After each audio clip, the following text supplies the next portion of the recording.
The strange and tragic death of a young woman is being called a cruel irony. She was studying to be a youth counselor, and on Saturday she was killed when a 12-year-old boy jumped off of an overpass and landed on her car while she was driving on I-66. Peggy Fox joining us live from near that overpass on Cedar Lane in Vienna. Just a tragedy here. Peggy. So sad. This is where it happened. This is the Cedar Lane overpass. There is a fence above the metro rail tracks, but no fence above I-66, and that's where the boy jumped. One adult male in the back seat appears to have gone through the windshield.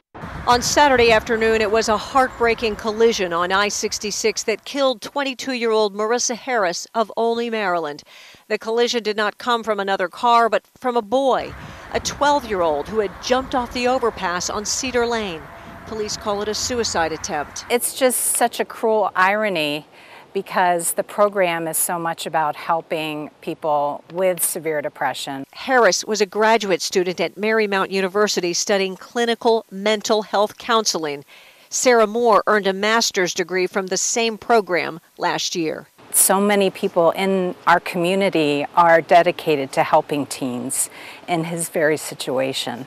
It's just a tragedy for everyone around. She says she's not shocked about a 12-year-old resorting to such action. It does not shock me, unfortunately.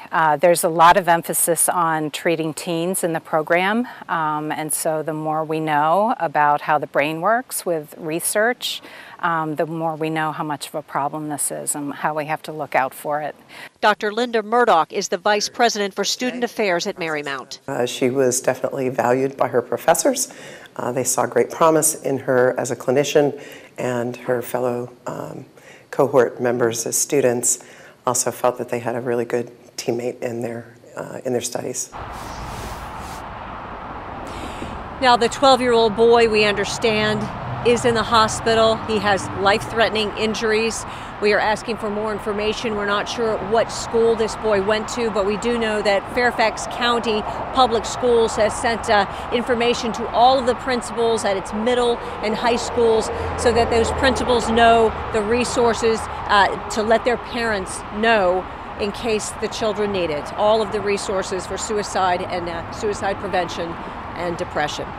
Peggy Fox here reporting live in Vienna. Back to you. Peggy, thank you for that. Now, Harris's boyfriend, who was in the passenger seat, steered that vehicle out of traffic, perhaps saving the life of that young boy and others as well.